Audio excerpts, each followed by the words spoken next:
Okay, so I will crack on with things. Like I say, please do ask questions as and when. I believe you can all hear me, although it's not quite as interactive as I thought it might be. So what is a press release and what is a press pack? Other things that I will try and cover today. I hope it will be helpful for you. Just a little bit of my background. So I started in advertising. I worked at a company called Saatchi & Saatchi, which is a big advertising company.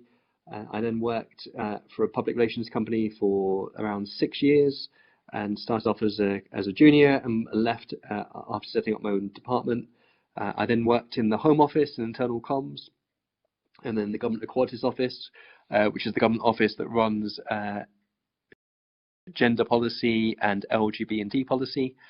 And then since then, I've been doing other types of work, but marketing has always been a kind of a core part of it. So at the moment, I'm the country director for trade and investment at the British Embassy in Jakarta. And though I don't do marketing communications as my day job, it's still a very the skills that you learn from kind of doing marketing communications is the kind of thing that you can use pretty much anywhere. I guess one of the things to be aware of when you're talking to journalists is that lots of people want to talk to journalists, and you are one of many people that calls them on a regular basis. And if you can be the one that doesn't annoy them and actually gives them something useful, they will probably remember you. So we're going to talk a little bit about writing press releases. But one of the things, a very simple thing that you might want to think about is looking for journalists who have written things that interest you and or you've enjoyed, and just sending them an email saying, hi, I've read your story about whatever it is. So, for example, the rise of the fossil fuel divestment movement on 19th of May. I thought it was a fantastic piece of journalism and really brought together the subject matter. You know, journalists love to be told that their work is good, like all of us. And then you could say, if you're planning to write any future articles on whatever it is, I'd want to say hello, and also that I'd love to help you do that. And you could then talk about the topic. So, for example, if you're talking about divestment, you would explain very briefly about what your offer was in terms of why your story is different, perhaps what the journalist has written before, what possible hooks might be for the story, and also just make the point that you kind of want to build a relationship. So like most things, everything is down to relationships. So if you can maintain relationships with just a few journalists, they will hopefully come back to you when they have a similar story. It's about trying to be a useful someone's of use and someone that can produce something interesting. And if you can do that, you will probably be different to most of the people that call on a daily basis. So it is worth thinking and trying to tailor your message. So although I'm going to be talking about press releases today, I do think there's a lot to be said for looking at journalists that write about topics that you're interested in, and then doing a kind of tailored pitch based on whatever story it is that you want to promote. So in terms of media hook, so a media hook is something that will make a journalist stop and sit up and take attention to what it is that you're telling them. It's basically eye grabbing. So when I say a media hook, it might be that the journalist is interested in a particular area, they've been covering it for a while, and you then go back to them and try and give them a similar story which is slightly different, or you come up with something that is very different and unique. So to give you an example of perhaps a non-traditional story, when I worked for the PR company, we had a technology product that was supposed to attract different dust particles and within the home. So rather than talk about the dust particles, we did some research looking at the different types of dust particles and bugs that this device addressed. And then we blew up in really big pictures what these things looked like under a microscope. We gave them names, and then we gave them a bit of a narrative, a bit of a story. So it was kind of a bit of fun. So if you can try and think of things slightly differently to perhaps how other people do it, that's potentially quite a good thing to do. So in terms of what a press release actually is, or a press pack, you might remember, or you might have seen pictures of a thing called a fax machine. So a fax machine was what we had in offices before emails. I'm sure you probably have seen them.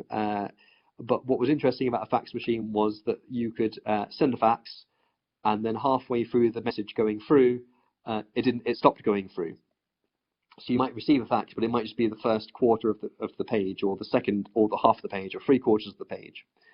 And what I was taught when writing press releases was to try and make sure that the most important information that you want to get across is at the top of the page and not at the bottom of the page. And although fax machines are not around anymore, I think that's still a really important thing to be thinking about, because if the most exciting and relevant information at the bottom, journalists are very busy, and it's quite likely that if it's buried at the bottom, they will never read it.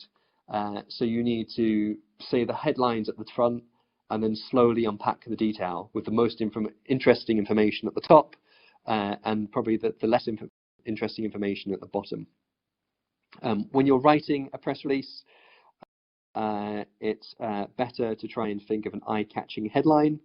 I would recommend when writing a press release to look at the tabloids. Again, not because the tabloids are brilliant journalists, but because journalists receive hundreds and hundreds of press releases every day, and if you look at the broadsheets, their headlines tend to be a bit longer, and the tabloids tend to be a bit more kind of, you can digest it a bit quicker. So one of the things to do is look at probably the tabloids, and just think a little bit about what they're doing to try and grab your attention to read the rest of the story. Another thing that's quite good to do is try and make something timely. So there are lots, for example, there are lots of awareness days like World Environment Day. You might want to try and do, if there are these big awareness days, there tends to be interest around that period. If you're doing, I don't know, say you're trying to sell chocolate eggs, obviously Easter is a good time to be doing lots of activity. If you're promoting a flu product, you want to probably do it when most people have flu, depending on the part depending where you are in the world. That could be summer or winter. It needs to be structured, like I've said before, with the most interesting information at the top. And it needs to really focus on the message that you want to get across. So choose one message and then write about that message. Don't try and include lots and lots of messages. If you have lots and lots of messages, write lots of different press releases. This is one idea, and then that idea is expanded through the course of the press release. Try and think about the intended publication in mind. So, for example, a press release is a general piece of information about a particular idea, but you can do something more tailored. So you might look through different magazines and newspapers that are of interest to you, and most of them will have regular columns and things. So they might have articles that appear each month. And if you identify those, when I used to work in public relations, we used to go through all the different newspapers and all the different magazines and pull out all the different things that happen every month. That could be a letter page, it could be a kind of a column page, and then we would think about how can we get our message into those particular areas. It's always good to have some supporting facts or argument. So if you're making an argument and you have some information that is backed up by a third party, like the government or a kind of a bank, a third party that can support what you're saying is useful, and you might want to include references as well. So in terms of how do you write a press release, or pretty much any piece of comms material, you need to include the 5 W's. The 5 W's are who. So who are you? And why should the journalist listen to you? What? What is it that you're writing about? Where did this happen, or where did the story happen? When is it happening? Is it happening today? Did it happen yesterday? And why? So why is it that people should kind of listen to? Why is this thing happened? So start off with the structure: who, what, when, where, why, before you get down to anything. And these things should only be like maybe 1 word, maximum 5 words for each category. So, for example, when I worked, I did some voluntary work for a charity called Native Planet. So the who was Native Planet. They just launched a new Indigenous photo agency. So the what was NGO launches new Indigenous photo agency. The where was the website address where you could find this photo agency. The when was today. And then the why was explaining why this particular photo bank was different to any other photo bank. So that's a very basic idea of the who, what, when, where, why. So in terms of the basics that you want in a press release, you want a headline, you want a date. You can send out press releases in advance and put an embargo on it. So say an event is happening tomorrow, you could send the journalist the press release the day before, but there's nothing that means the journalist will necessarily respect the embargo. So it's a calculated decision as to whether you want to use the embargo or not. What's really important is contact information. The journalist needs to be able to contact you very easily.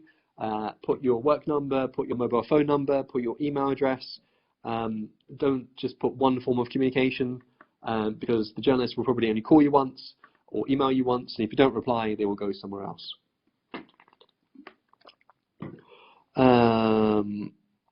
What else?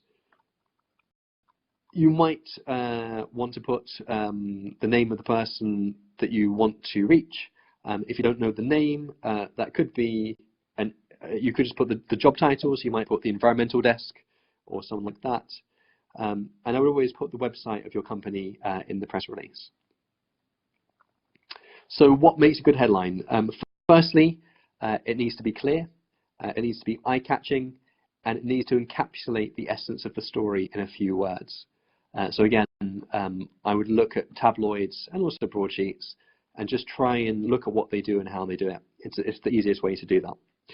The first paragraph of the text will explain the same thing, what was in the headline, but in a few more words. And ideally, that will include one of the 4 W's, the who, what, when, where, why. And then the rest of the press release will then basically provide more information, elaborate more, and reinforce some of the points. So like I say, that's the basic essence of what you're kind of looking to do. I think it's good as well to break up a press release. Generally should only be 1 page. Anything more will probably not get read. And my suggestion as well is that you include another header in the middle of the press release. So you break it up. So you have a main headline at the top, and the main headline can be a few words, and then a kind of a descriptor underneath.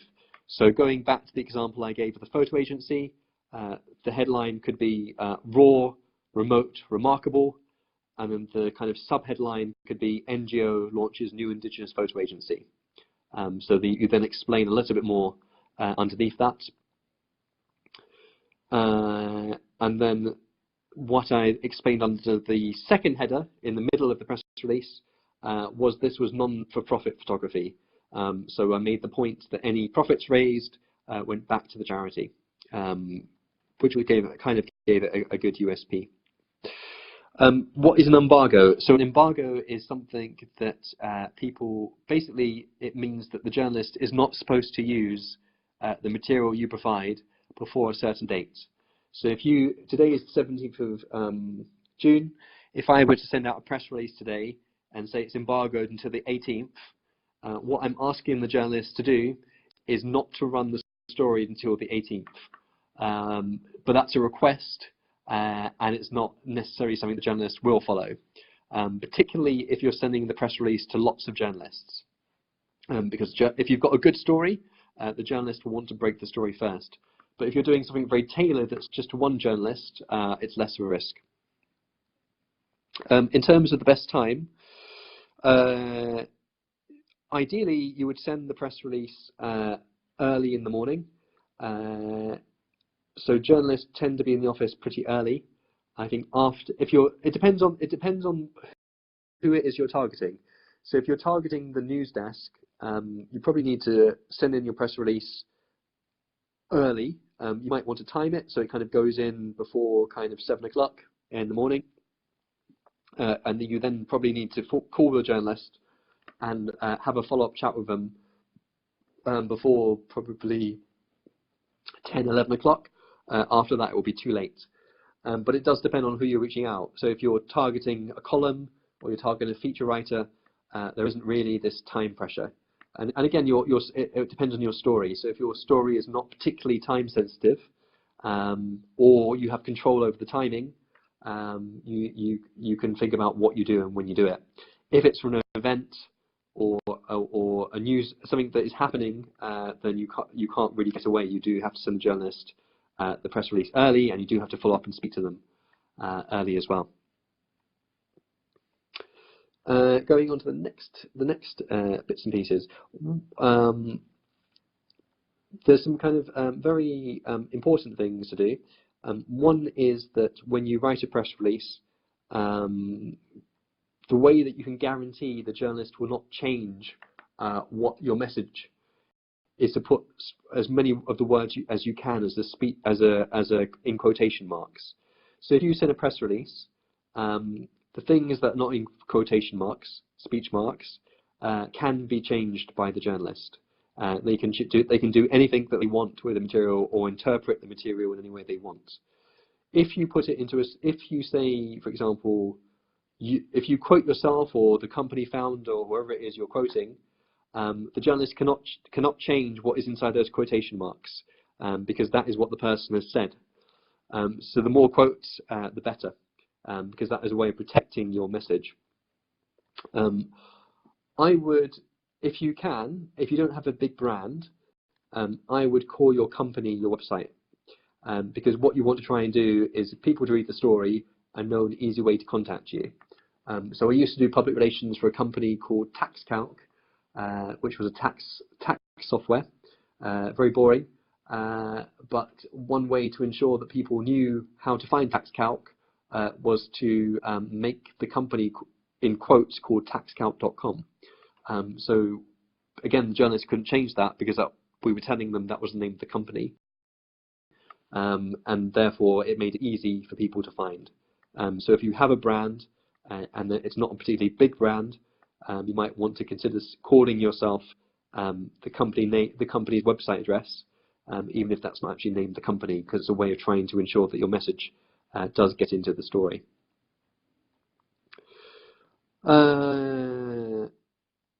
So like I say, I think the headline is really important. It must tell the story. It needs to grab people's attention. It needs to say something that will make it stand out to other people. And like I say, all the subsequent paragraphs then elaborate on what's been said. The quote is really important. It's a way of protecting what you say. So try and use as many quotes as you can. And try and keep the quotes pretty short. Remember, this is supposed to be spoken language. What people often do when they're writing press releases, which is a fatal mistake, is to do a load of written text and then put quotation marks around. That isn't how people speak. People speak in much shorter sentences, so your quotes should reflect how people speak, not how people write. What else?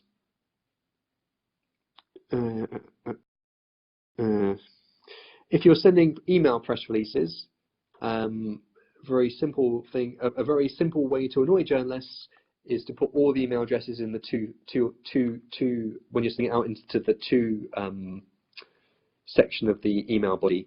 Do not include everyone's email addresses in the to or CC fields. A journalist will download various different email addresses. You're failing your data protection obligations because you're sharing people's personal data, and also they will press delete because they will think everyone else has the story and therefore it's not worth them pursuing.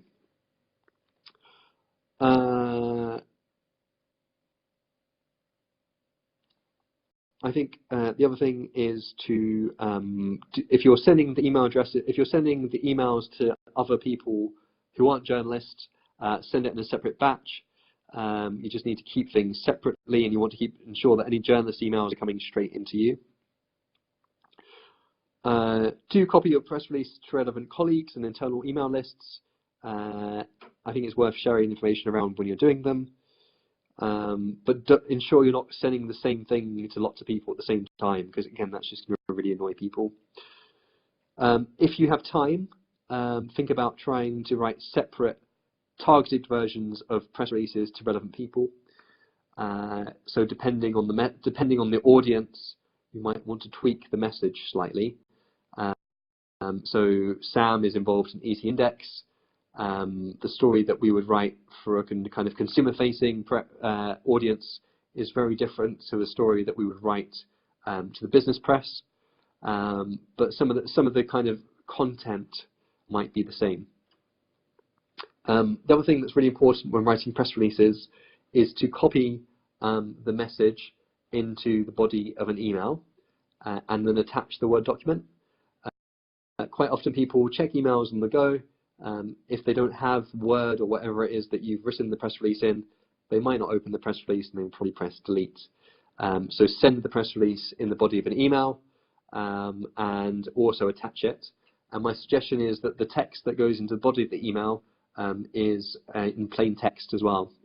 Most people have smartphones these days, but not always.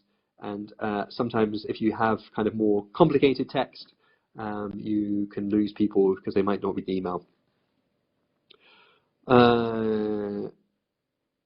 What else?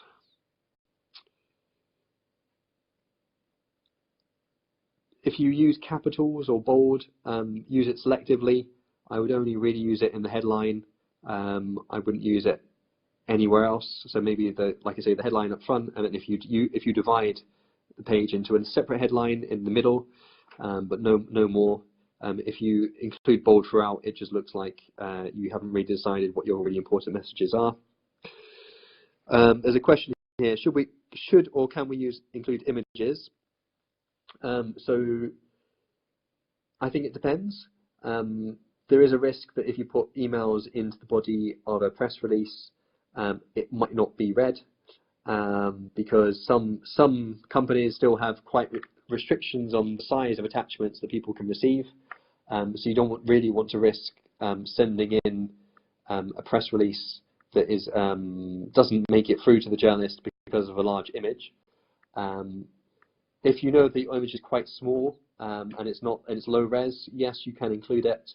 But like I say, include it as an attachment.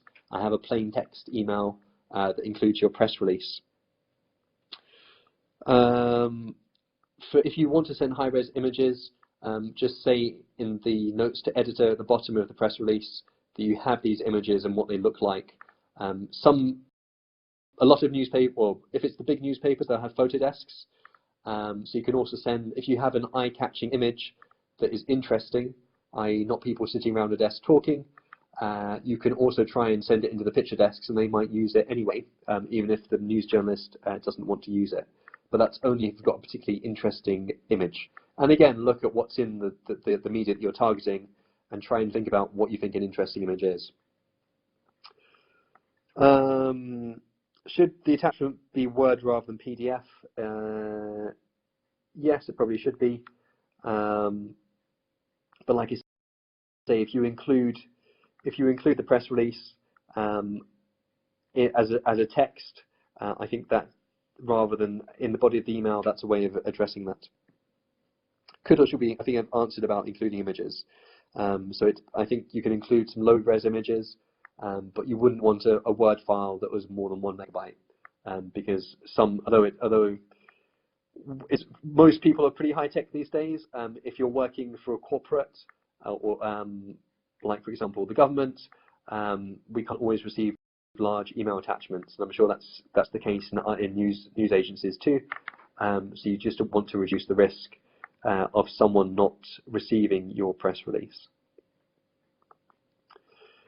So those are the very kind of high level overview of how to write of the basic components of a press release and the types of things that people need to include.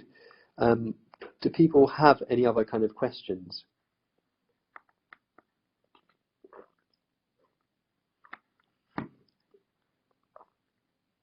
How easy is it to find the contact details for individual journalists or for particular newspapers and websites?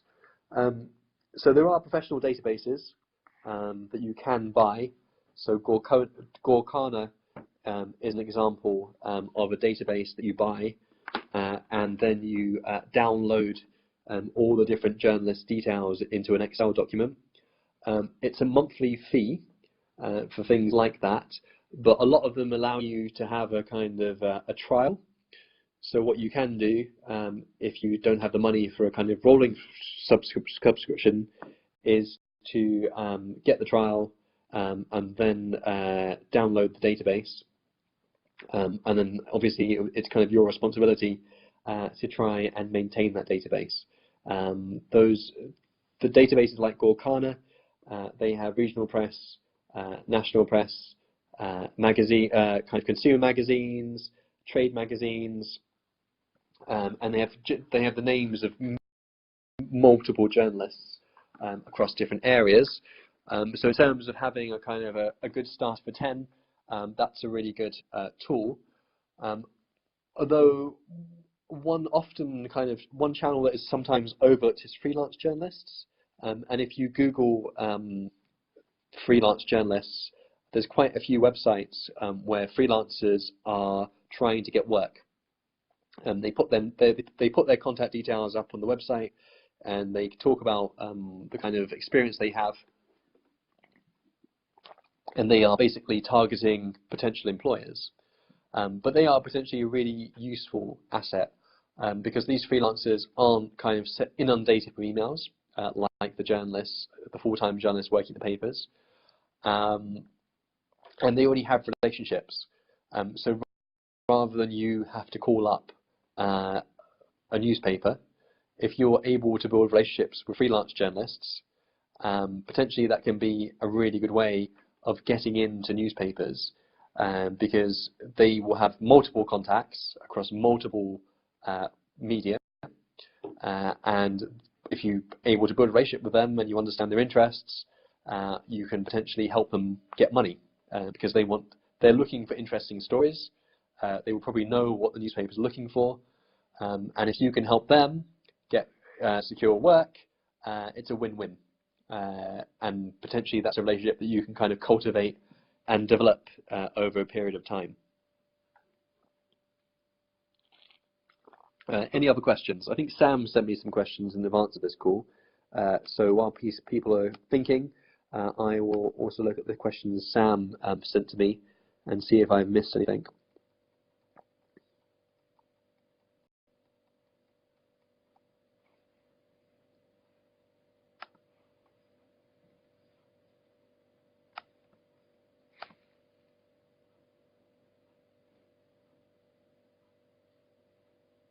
Okay, so the name of the website, I didn't say it was a website, I said it was a tool. So this is a database called Gorkana, but there are other media databases.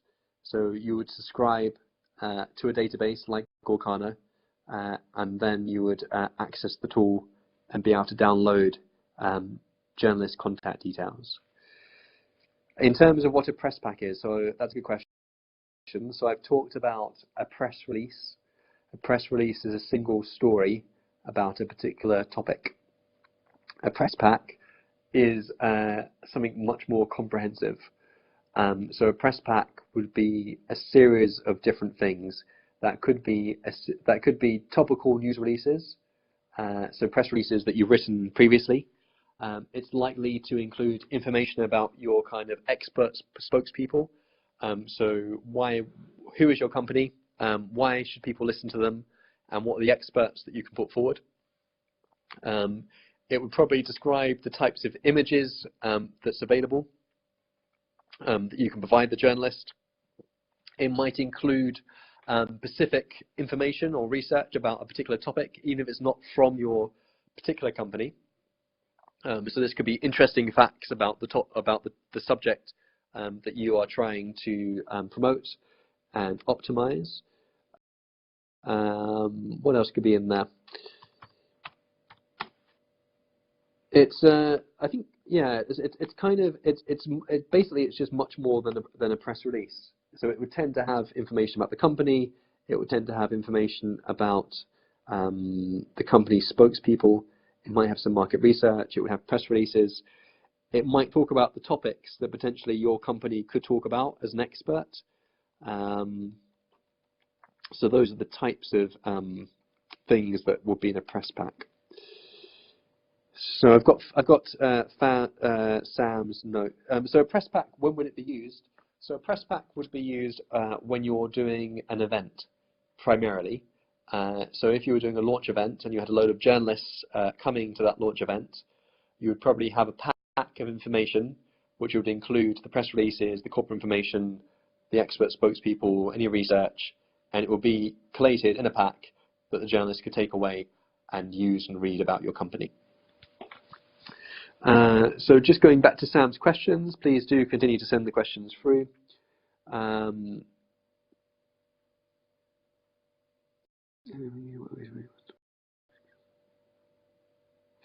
there any tips for building media contacts? So this is one of Sam's questions.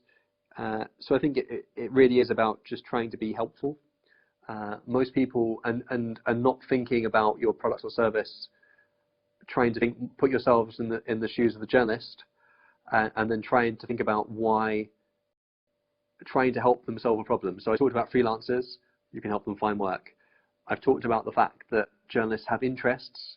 If you can position your product or service in a way that is kind of relevant to them, that will be helpful. In terms of approaching them to sell in a story, it's actually quite difficult. Like I say, they receive hundreds and hundreds of emails all the time. Sometimes you might just, if you have an opportunity, and a way of basically a way of building a relationship with journalists is to be helpful. If you call a journalist and you're helpful, they will probably remember you next time you pick up the phone and probably listen to you for 10 seconds longer than they might listen to someone else. I think the other thing to be really clear about is the message that you want to get across. So you're a journalist, you're very busy, and if someone is calling you and telling you 5 things about 5 different issues, they're not going to get any attention from you, which goes back to that point about having a single message and being really clear what that single message is. I would send the journalist the information by email, but then if it's an important journalist, I would try and follow up by phone. If it's a really important journalist, you might want to try and meet them outside work, invite them for lunch, for example, and try and do something with them. Any thoughts about how to approach journalist influence on social media? I know less about kind of doing stuff on social media than I do in terms of press release, but the basic principle is the same. You need to understand what the person is interested in, and you then need to think about how it is you sell that idea. Obviously, when you're moving onto social media, visual information becomes very important, and actually having that single message becomes very important. When you're doing things like tweets, you've got to be straight to the point. Twitter doesn't give you any scope to do that. But once you have that press release, you can reuse it in other social media. So if there are key messages in your press release, you can tweet them. You just break down the press release and turn it into chunks, and then issue it. And what you want to really try and do is amplify what you're already doing. So say you have an event, you write a press release about it. You send the press release. But also you take the press release and you break down the key messages and send that out via social media. So the more you can try and make the different things, the components joined up, the greater the impact you'll like to have. Okay, I think I've answered Sam's questions. So there's one other question that's kind of come through.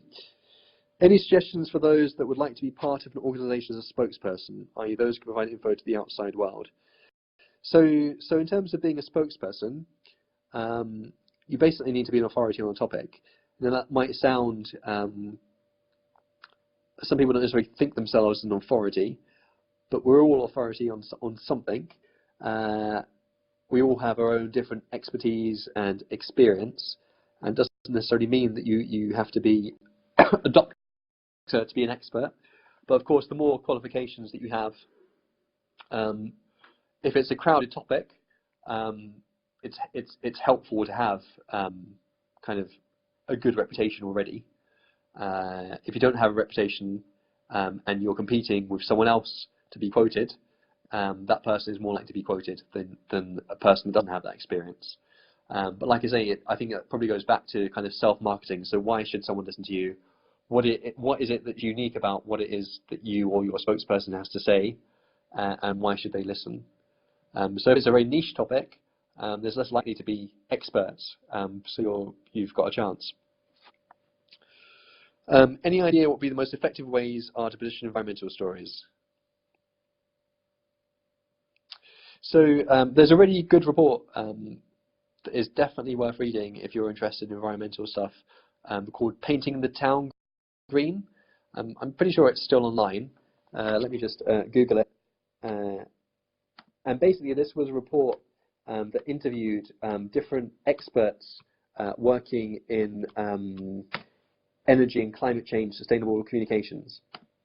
So it spoke to the likes of Greenpeace, I think it spoke to politicians, it spoke to people working on government, and it basically kind of sought views in terms of why green communication doesn't necessarily work.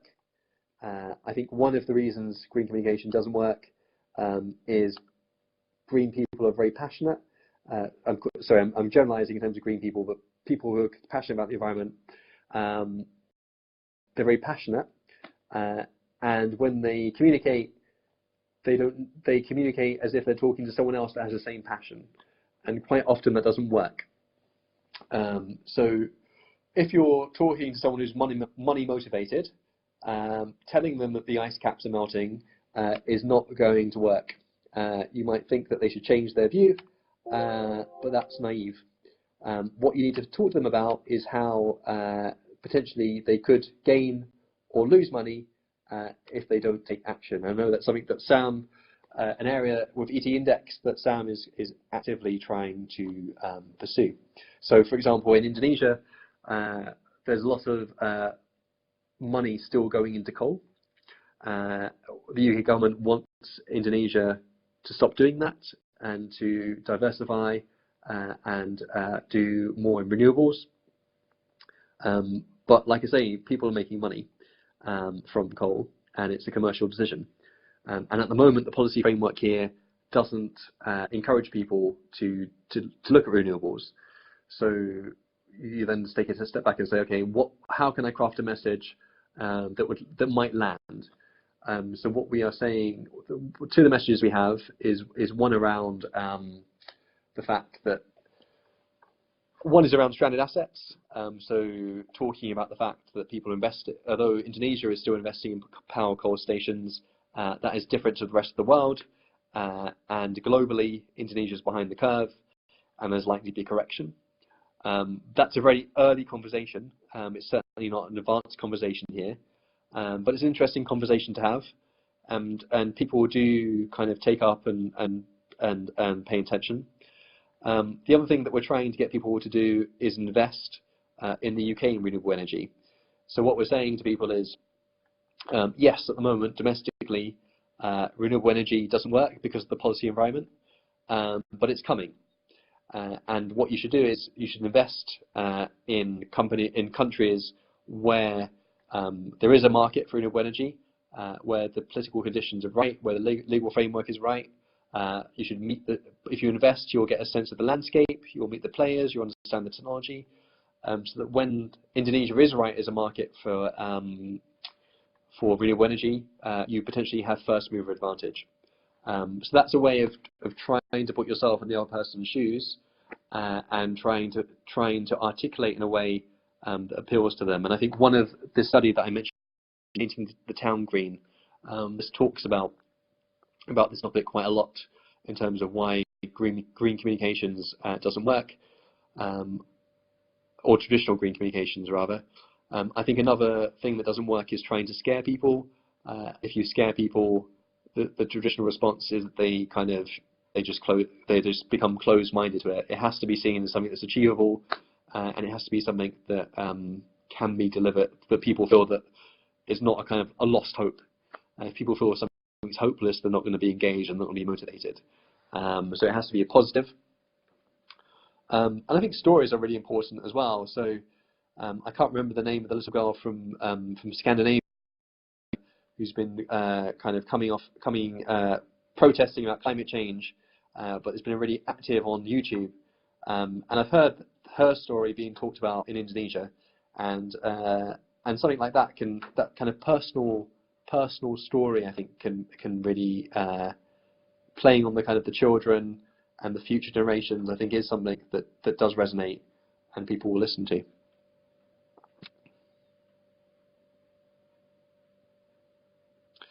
I don't understand the question, Greta Thunberg, so you have to enlighten me.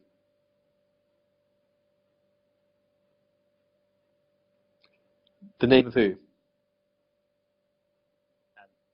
Can you hear me? Can you hear me?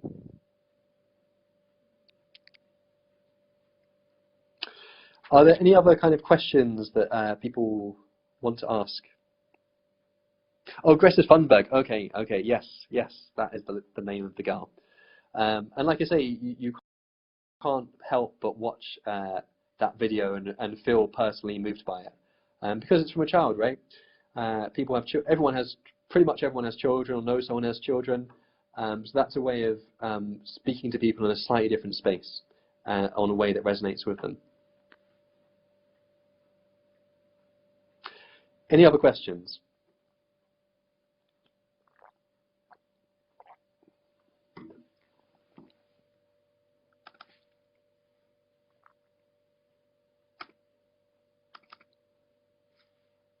Okay, I take it I've kind of answered people's key questions. I hope that was helpful. Is it possible to get an example of press release and press pack? Yes. I think Sam has some examples of a press release and a press pack, so I'm sure I'll be happy to circulate them to people. Do you know if BBC is sponsoring tutorials towards environmental journalism? No, I don't know that. I doubt it.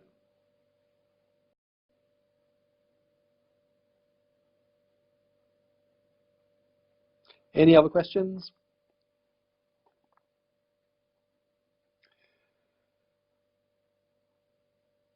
5, 4, 3, 2, 1. No, it doesn't seem to be any other questions. So thank you very much for your time.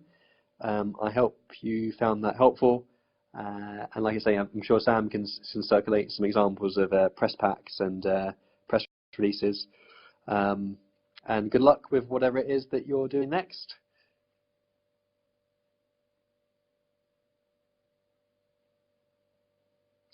Like I say, if you do have an opportunity, try and read the report, Painting the Town Green. It's a really interesting report and probably addresses a lot of the questions that you might have around environmental comms.